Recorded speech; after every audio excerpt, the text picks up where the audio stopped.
ओम गण गणपताय नमः।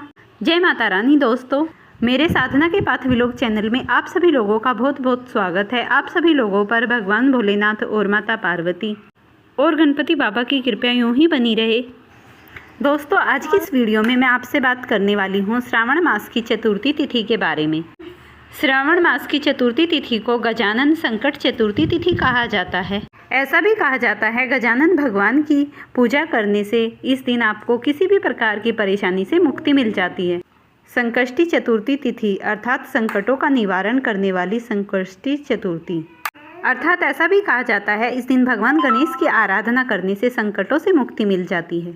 ऐसा भी कहा जाता है गणपति की आराधना सबके लिए करना बहुत ही आवश्यक है, चाहे आप व्रत करते हो या फिर ना करते हो।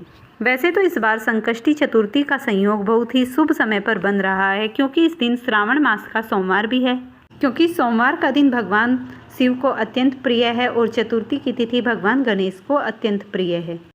संकष्टी चतुर्थी पर आयुष्मान योग बन रहा है, सौभाग्य योग बन रहा है। इसके अलावा धनज्ञा नक्षत्र और सद्धिभा नक्षत्र भी प्राप्त हो रहा है। इस प्रकार बहुत से शुभ योग बन रहे हैं। भगवान गणपति जो कि सबसे पहले पूजे जाते हैं, इनकी पूजा करने से ही मनुष्य के जीवन में सफलता मिलती है। आज की इस वीडियो में आप जानोगे संकष्टी चतुर्थी की तिथि हमें कब प्राप्त हो रही है, व्रत हमें कब धारण करना है। चतुर्थी के व्रत में चंद्रमा की पूजा अत्यंत आवश्यक है। चंद्रोदय का शुभ मुहूर्त क्या है, किस प्रकार भगवान गणपति की पूजा आराधना करें जिससे वो प्रसन्न हो जाएं, और आप जब भी किसी कामना से इस व्रत को धारण करें वो तुरंत पूरी हो जाए, उसके लिए आप क्या करें, तो संपूर्ण जानकारी आपके साथ शेयर करने वाली हूँ। इसीलिए वीडियो बहुत ही आपके लिए उपयोगी है। वीडियो अच्छी लगे तो इसे लाइक भी ज़रूर कीजिए। संकष्टी चतुर्थी का प्रारंभ हो रहा है 14 जुलाई 2025 को सुबह के 10:02 पर, और जो चतुर्थी तिथि समाप्त होगी वो 14 जुलाई को 2025 11:49 पर। और भगवान गणेश जी की जो पूजा का शुभ मुहूर्त है वह सुबह के 9:10 से 43 तक रहेगा, और सूर्यास्त का समय है शाम के 5:33 पर, शाम के 7:21 तक रहेगा। और इस दिन अगर आप ब्रह्म मुहूर्त में उठकर स्नान करें तो वो सर्वाधिक सफल होता है। ब्रह्म मुहूर्त का समय कुछ इस प्रकार है। ब्रह्म मुहूर्त का समय है सुबह के 4:11 से 4:52 तक। अभिजीत मुहूर्त का समय है दोपहर के 11:49 से 12:55 तक रहेगा। जो प्रदोष काल का समय है वो शाम को 6:45 से रात्रि के 8:05 तक रहेगा। राहु काल रहेगा सुबह के 7:30 बजे से 9 बजे तक। अभिजीत मुहूर्त में आप कोई भी अपना मंगलकारी कार्य कर सकते हैं। इस तरीके से इस दिन बहुत से भक्तों का संकष्टी चतुर्थी का व्रत है, तो इस प्रकार आप दोनों व्रतों का धारण कर सकते हैं।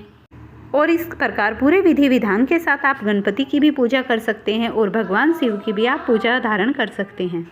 इस दिन आपको सुबह में जल्दी उठ जाना है, और उठने के बाद स्नान आदि से निवृत्त होने के बाद सूर्यदेव को जल देना है, और फिर अपने घर के पूजा मंदिर में पूरे विधि विधान के साथ सफाई करने के बाद शुद्ध देसी घी का दीपक जलाइए। और आपको जौन सा भी व्रत धारण करना है उसके लिए संकल्प ले लीजिए। अगर दोनों व्रत धारण करते हैं तो दोनों का संकल्प ले लीजिए। और अगर आपके पास भगवान गणेश का विग्रह है तो आप उसका पाठ कर सकते हैं।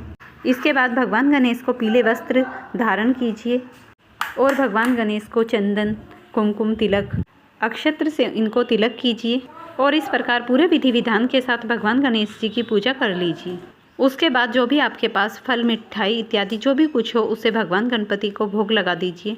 उसके बाद आप भगवान गणपति के समक्ष बैठिए और उनके मंत्रों का जप कीजिए। ओम गणेशाय नमः, ओम गण गणपताय नमः। आप चाहें तो कोई से भी मंत्र का जप कर सकते हैं। अगर आप इस व्रत को संतान प्राप्ति के लिए कर रहे हैं तो आप इसे संतान प्राप्ति गणेशाय का पाठ करना है। और अगर आप संकटों से मुक्ति चाहते हैं तो संकट निवारक चतुर्थी का पाठ करना है। इस तरीके से जो भी आपकी मंगल कामना हो उसके लिए आप अपने व्रत को धारण कीजिए और भगवान की पूजा कीजिए। और अगर इस दिन आप भगवान शिव का व्रत करते हैं सोमवार का, तो उनके मंत्रों का जप कीजिए, ओम नमः शिवाय का। अगर आपको वीडियो पसंद आती है तो इसे लाइक और शेयर भी कीजिए।